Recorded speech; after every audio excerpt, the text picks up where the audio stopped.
world never plays fair. No matter how genuine you are, someone will deceive you. No matter how talented you become, someone less capable will replace you. That's the harsh truth. But those who recognize this truth are the ones who endure. And those who endure, they dominate. This is a force you can't touch, but everyone senses it. This is shadow intelligence. Shadow intelligence is born when people are betrayed, humiliated, and beaten down. Many collapse, but you transform that suffering into strength. That it's the kind of awareness that observes, listens, stays calm, and strikes when the timing is flawless. While others argue, you're collecting data. While they rage, you're computing outcomes. While they drown in feelings, you're mapping the future. Most people play checkers, you're about to master chess. But before we go further, let's make one thing absolutely clear. This wisdom is meant for defense, not destruction. Use it to guard yourself, not to harm the innocent. The purpose is to understand the battlefield, not to become the enemy. Today you'll uncover the 8 mental strategies that distinguish survivors from victims, leaders from followers, victors from the defeated. Now type this affirmation in the comments: I choose to be strategically wise, not emotionally reactive. Let's unveil the secrets the powerful prefer to hide. Number 1. Calculated opacity. That you're never entirely open about your goals. You reveal only what's essential. When people see half the picture, they fill in the rest with imagination, and that imagination guides their behavior. Machiavelli once wrote, "Everyone notices what you seem to be, few know who you truly are." Think about the most fascinating individuals you've ever met. They never reveal everything. They leave spaces in their stories. They respond to questions, with more questions. They smile when you expect explanations. This isn't about deception, it's about controlled expression. Here's what usually happens in most conversations. Someone asks something and you feel pressured to give a full explanation. You share your reasons, your insecurities, your plans. You believe you're being transparent and building rapport, but in truth you're surrendering control. Wise individuals understand that mystery breeds power. When you keep a portion hidden, people grow intrigued. Intrigue turns into attraction. Attraction becomes respect, and respect transforms into influence. For example, if someone asks about your weekend plans, most people say, "Oh, I'm just relaxing at home, maybe catching a few movies." That's total openness, but it's also totally unremarkable. Instead, you could reply, "I've got something personal I need to handle." Then smoothly shift the topic. Notice the contrast? The first response makes you ordinary and predictable. The second makes you intriguing. This doesn't mean being impolite or secretive about everything. It means being intentional about what you disclose, and when you disclose it. The most accomplished individuals in any industry master this concept. They share just enough to maintain curiosity, but never enough to sacrifice leverage. Your information is your greatest asset. Don't spend it recklessly.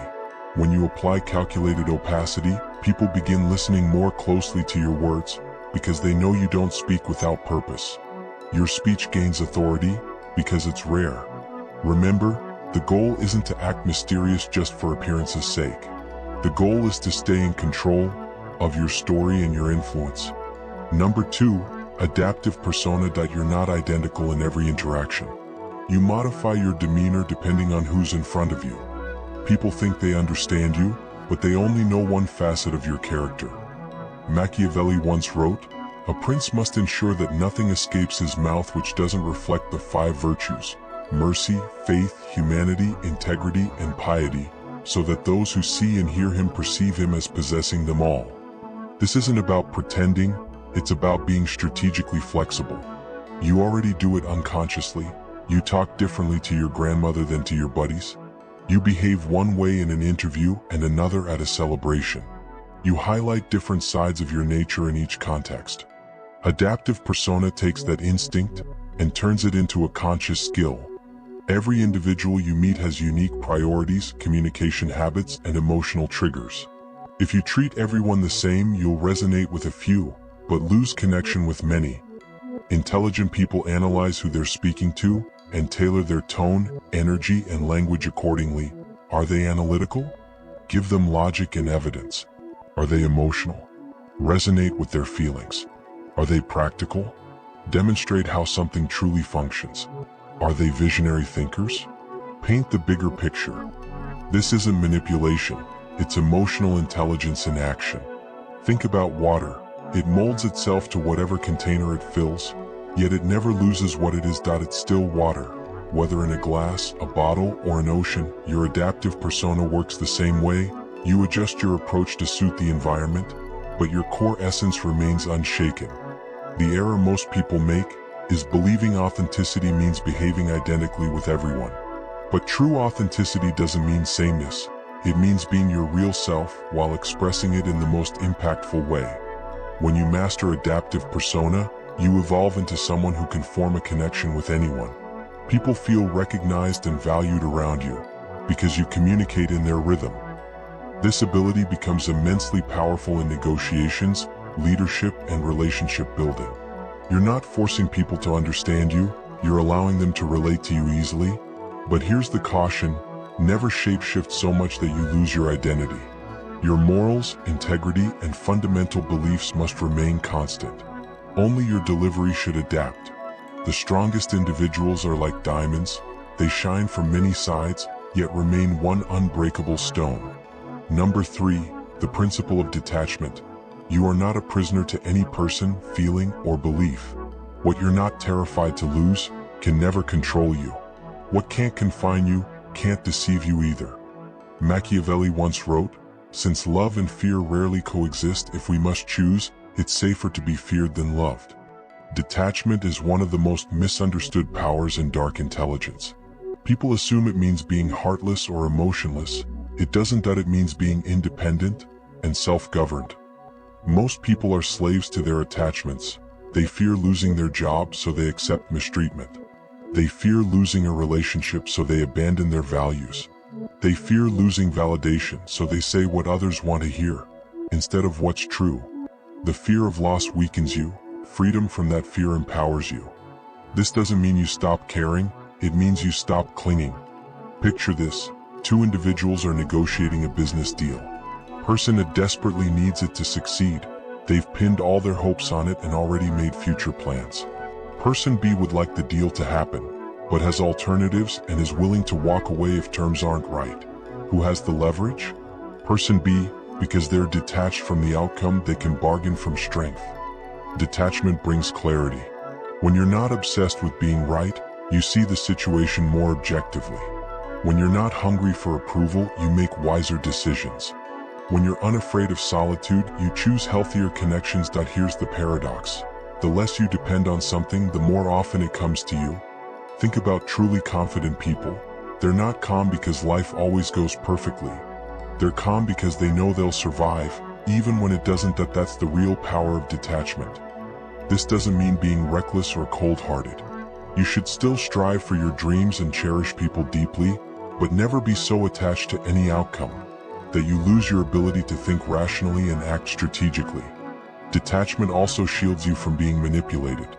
When someone tries to intimidate you by threatening to take away something you're not afraid to lose, their threat loses all impact. The most unpredictable person in any space is the one with nothing left to lose. But the most formidable person is the one who has everything to gain and absolutely nothing to fear. Practice this mindset slowly. Begin with small things. Don't cling so tightly to winning every debate. Don't depend so much on everyone's approval. Don't be overly fixated on your plans unfolding perfectly. As this skill matures, something remarkable happens. People start treating you with greater regard. They sense your independence, that you're beyond easy influence, and that naturally earns respect. Remember, detachment isn't about indifference. It's about caring deeply without being controlled by that care. Number 4, silent leverage. You don't assert power through force, you wait. When others make errors or show weakness, your quiet presence becomes the most dominant energy in the room. Machiavelli once wrote, "Nothing great was ever achieved without risk." Most people mistake power for volume. They believe it's about shouting, demanding, or imposing will. That's the behavior of the inexperienced. True power moves quietly. Silent leverage is the ability to influence, without a single word. It's about positioning yourself so that your very presence alters the energy of any environment. Here's how it functions. Instead of instructing others on what to do, you design situations where they naturally choose what benefits you. Instead of begging for respect, you make yourself irreplaceable. Instead of wrestling for power, you inspire others to hand it to you freely. Let's break this into practical moments. In conversations, silent leverage means mastering the power of pause. Most people are uneasy with silence, so they rush to fill it, and in doing so, they reveal far more than they intend. When you can sit comfortably in silence, you set the rhythm of the dialogue. The next time someone asks you a challenging question, don't rush your answer. Pause. Hold eye contact. Let the silence linger for a few seconds. Then respond. You'll notice how your words suddenly carry more gravity, because silence makes every word count. In negotiations, silent leverage means holding unspoken alternatives. When others sense that you have options, they approach discussions differently. You never need to threaten to leave. Your quiet readiness to walk away is all it takes. In relationships, silent leverage means being the person who contributes value without seeking attention or validation. When you consistently elevate other people's lives, they instinctively want to keep you close.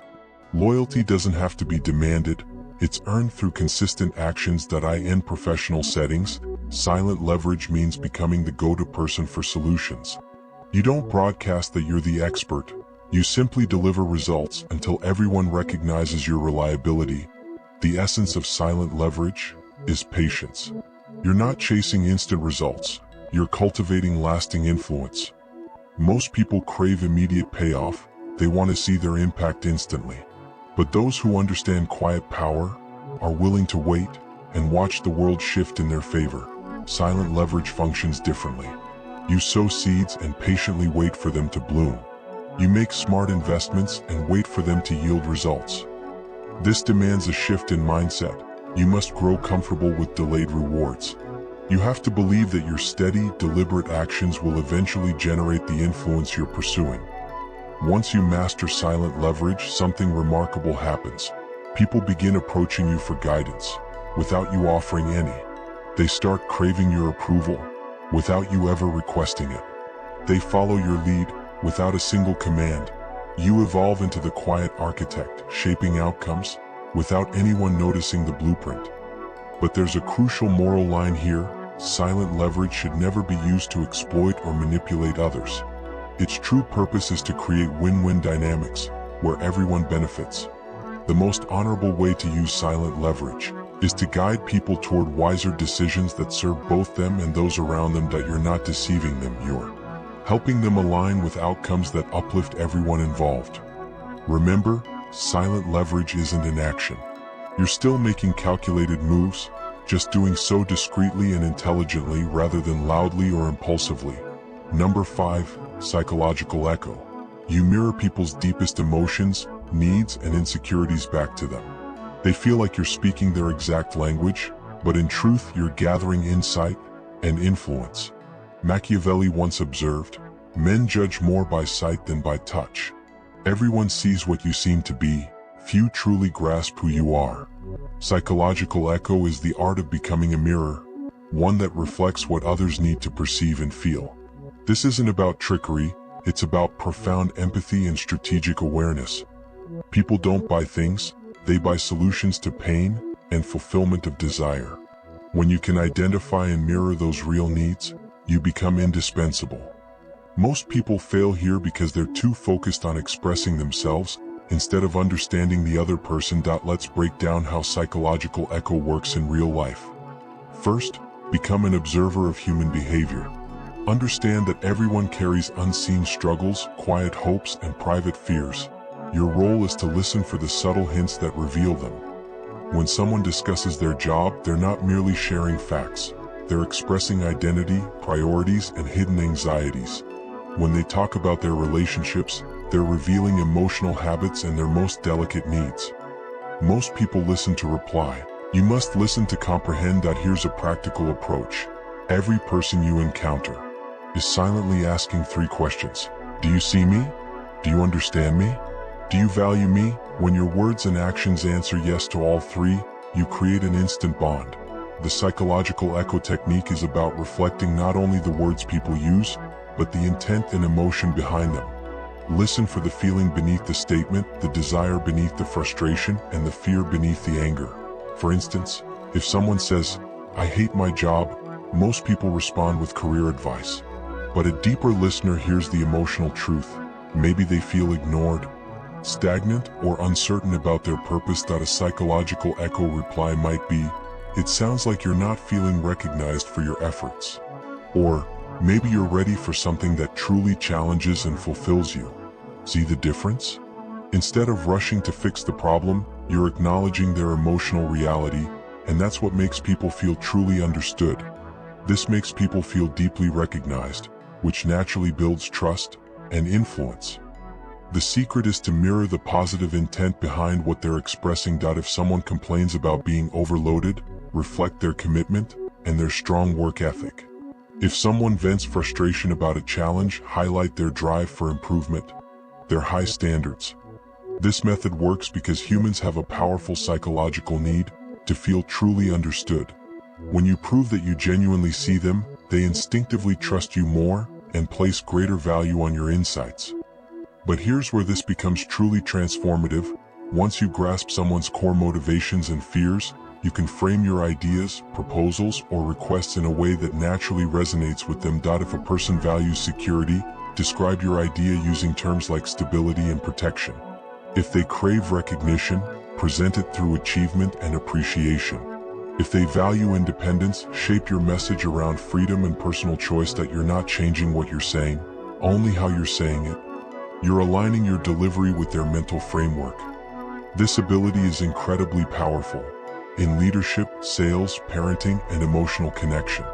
When people feel you get them on a deeper level, they instinctively want to cooperate, follow, and support you. The ethical way to use psychological echo is to genuinely care about others, to understand them, and help them fulfill their needs. When used with compassion, it becomes a tool for building authentic, lasting relationships. Number 6, ambiguous morality. You're neither purely good nor evil, you're effective. True power rarely lives in black and white, it thrives in the gray. Machiavelli once wrote, "Since it's difficult to be both, it's safer to be feared than loved when one cannot be both." This is perhaps the most debated trait of dark intelligence, and the one most people misinterpret. So let's clarify what it truly means. Ambiguous morality doesn't mean lacking principles. It doesn't mean doing whatever you please or ignoring consequences. And it certainly doesn't mean harming others for gain. What it really means is understanding that life is morally complex. Sometimes a short-term good action causes long-term harm. Sometimes excessive kindness reinforces bad behavior. And sometimes protecting people requires tough decisions, ones that don't look virtuous on the surface. Here's the truth, pure moral perfection is a luxury few can afford. When real stakes and consequences are involved. Let's use a few examples to illustrate. Imagine you're in a leadership role and you discover that an employee has been lying to clients, damaging trust and credibility. The nice response would be to give them another chance, offer training and hope for improvement. But what about the honest employees? What about the clients being misled?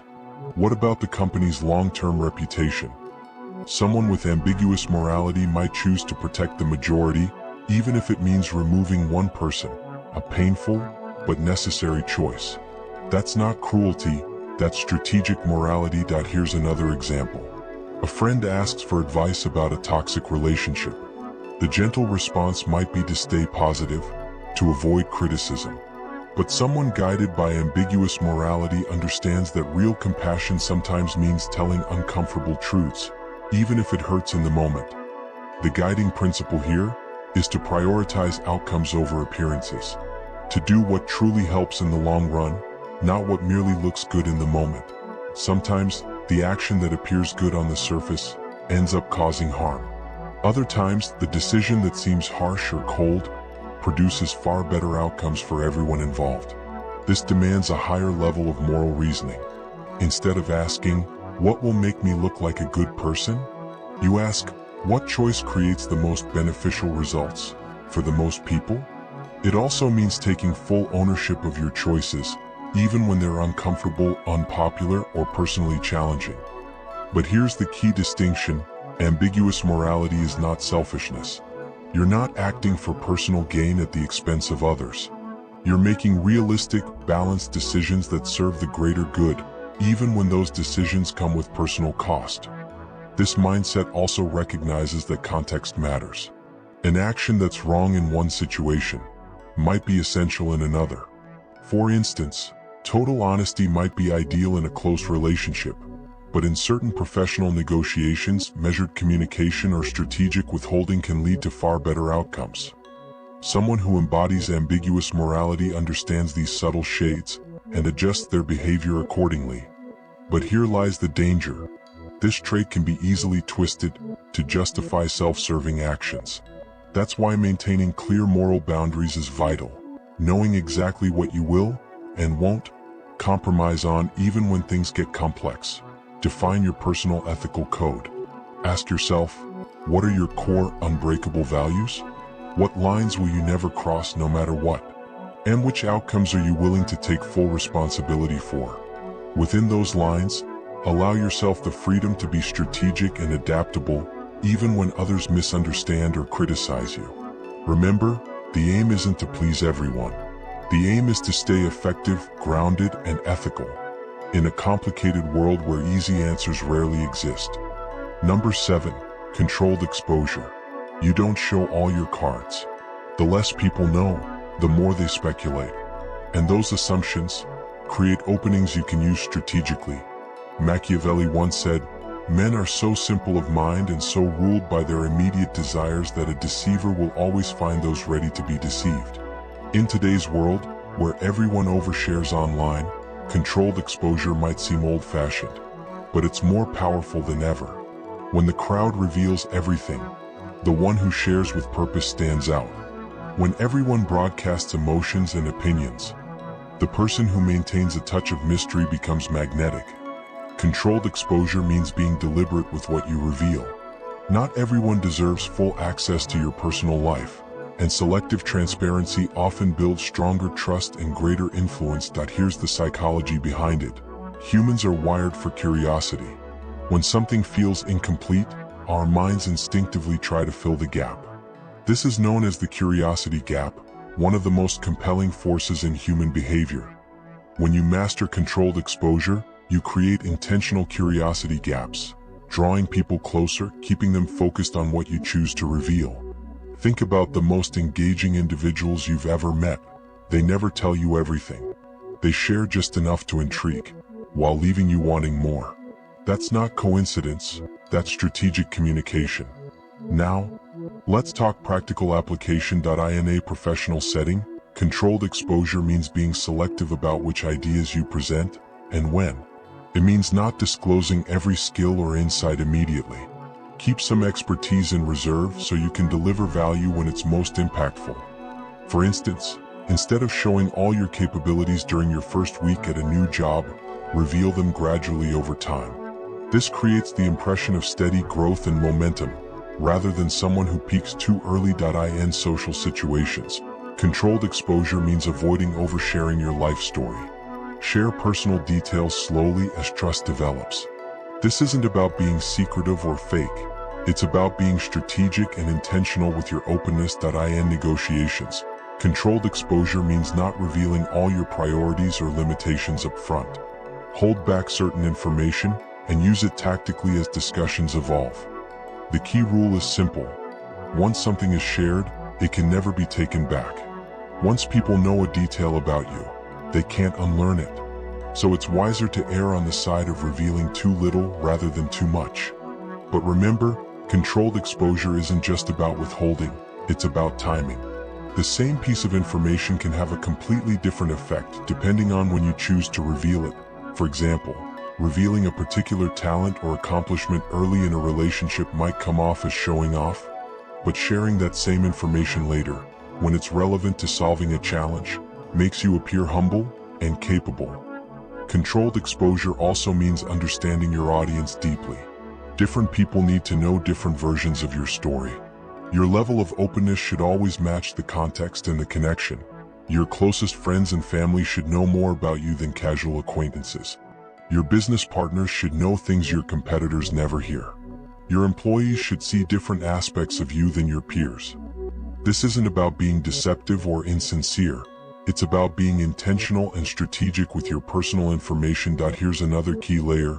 Controlled exposure includes curating your digital presence. Everything you post, comment, or share online becomes part of your digital legacy. People form instant judgments about you based on that content. Often without ever meeting you, strategic individuals understand this. They are deliberate about their online footprint, recognizing that their digital identity shapes how they're perceived and how they'll be remembered. The goal of controlled exposure isn't to be mysterious just for effect. It's to maintain control of your story and your relationships. When you share purposefully, you influence perception. You highlight the most relevant traits and experiences that align with your goals, avoiding being boxed in or misunderstood by incomplete impressions. But balance is essential.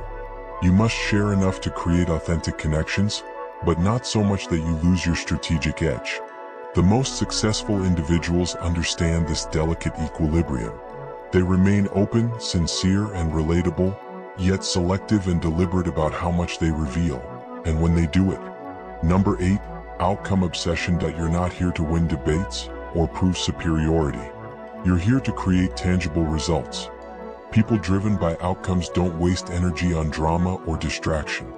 Machiavelli once said, "The promise given was a necessity of the past. The word broken is a necessity of the present." This trait separates professionals from amateurs, doers from dreamers, and achievers from talkers. Most people get lost in irrelevant noise. They care more about being right than being effective. They focus on looking good instead of getting results. They prioritize feeling good about their process, instead of finishing their mission. Outcome obsession cuts through all that.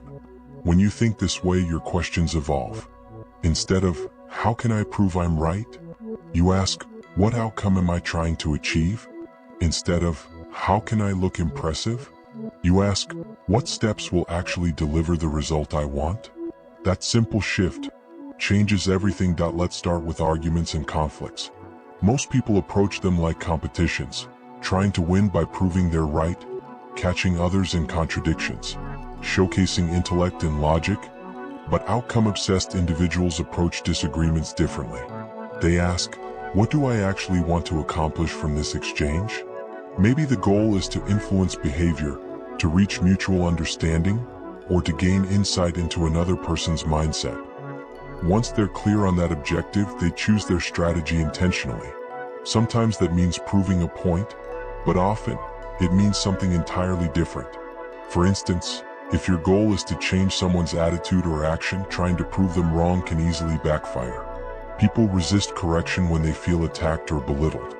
A smarter approach is guiding them to arrive at the right conclusion themselves. If your aim is to maintain trust and harmony while solving a problem, then being right might matter less than finding a workable solution everyone can accept. This principle applies everywhere, in relationships, business, and leadership. In professional environments, outcome obsession means focusing on what truly drives progress, not just what makes you appear capable or busy. It's about choosing initiatives that generate impact, not just visibility. It means making decisions based on results and data, not ego or office politics. In personal relationships, outcome obsession means prioritizing the growth and stability of the connection over the need to win every disagreement.